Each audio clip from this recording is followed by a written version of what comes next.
Thank you, Majority Leader Stuart Cousins. It's a privilege to be here with you, the Speaker of the Assembly, Minority Leader Assemblyman Barkley, my good friend across the aisle, Senator Gianaris, Senator Kruger, I see Senator Serrano.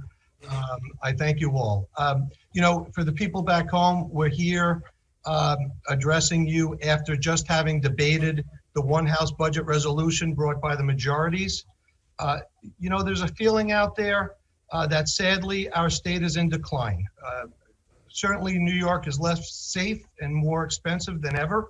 And we need a state budget that addresses the serious challenges facing countless New Yorkers. I hear from New Yorkers, specifically in my district, Democrats, Republicans, independents, from every walk of life. And what they're telling me is that they're hurt and they're feeling the pain of inflation, rising gas prices, not being able to make ends meet,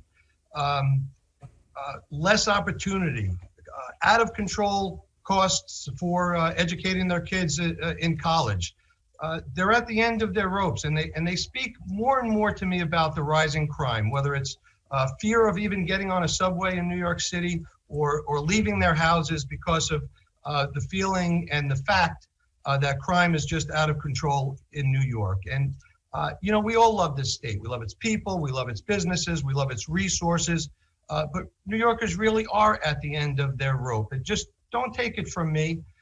Listen to New Yorkers. They're speaking very loud with their feet. We lead the nation in population decline, and that's not something we ought to lead the nation. In fact, we ought to be the state that people want to stay, raise their families, have a business, and that's just not the case, sadly. And they're being forced out because of bad policies and because it is expensive and because it seems like it's not as safe as it should be. My conference, I speak on behalf of the Republican Senate Conference, we've laid out priorities that we believe would make New York safer, stronger, healthier, and more affordable. The budget must focus on making New York safe and affordable for all, and we don't believe that this budget, as presented by the Senate and the Assembly majority, does that. We've got to cut taxes for businesses and family. There's a surplus. We ought to do that. To that end, Majority Leader, I do appreciate the acceleration of the Senate Republican middle class tax cut. That will be relief that people need.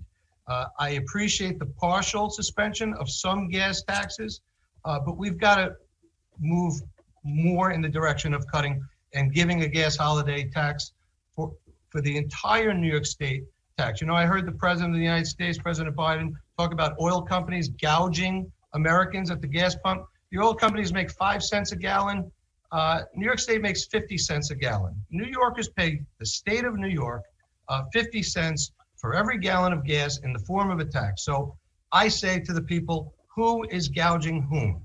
Certainly that tax needs to be cut. The entire tax needs to be cut for the entire summer to deliver relief.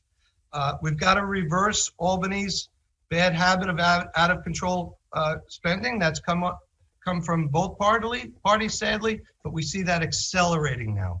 Spending really is the problem. We've got to improve the state's business climate. We saw especially during the pandemic with some out of control mandates that didn't seem to save anyone. They were all over the place. They were contradictory. They really destroyed businesses. I've heard from businesses across Staten Island and across New York that tell me they feel like they are being treated as the enemy by both the pandemic policies and by budgets like we see here today. We need a stronger workforce if we're going to have a stronger economy. And, we need a quality education for all students. I join Senate Majority Leader Stuart Cousins in the funding to our public schools.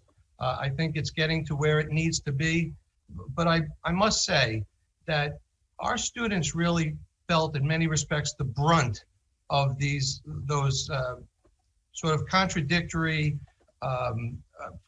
pandemic mandates. These kids were hurt for 2 years, and they're going to be living with it for the rest of their lives, especially our kids with developmental disabilities. And we've got to make sure we do everything we can to pick up the pieces and help them. And that means investing in public schools, technical schools, colleges, and yes, even charter schools. People need to have choice when it comes to educating their children. And we've got to protect our most vulnerable. I think this resolution in that regard, Majority Leader Stewart-Cousins, is a good start. But we don't have nearly enough here for our veterans, our seniors, and other vulnerable populations. We've got to do better, and we've got to deliver for the people who need the help the most. And last but certainly not least, as I said before, crime is the problem that everyone is talking about.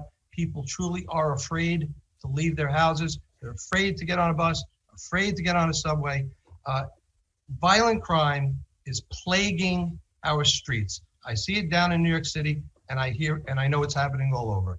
I would argue that it's happening because of policies that began here in Albany and because of so-called progressive prosecutors. I still don't know what that means. As a former assistant district attorney, prosecutors have a responsibility to keep our streets safe, and that's their only responsibility and their only mission, to do justice in that regard. The bail reform and discovery reform, so-called, it's time. If it was a test, the result is in. They've led to higher crime. We've got to repeal them. They were born in the budget. They ought to die in the budget. They're not here now. I hope when we get to the floor that we reverse those policies. Our victims, our brave law enforcement, the innocent law-abiding New Yorkers are counting on us. Enough is enough. We must restore public safety. Thank you.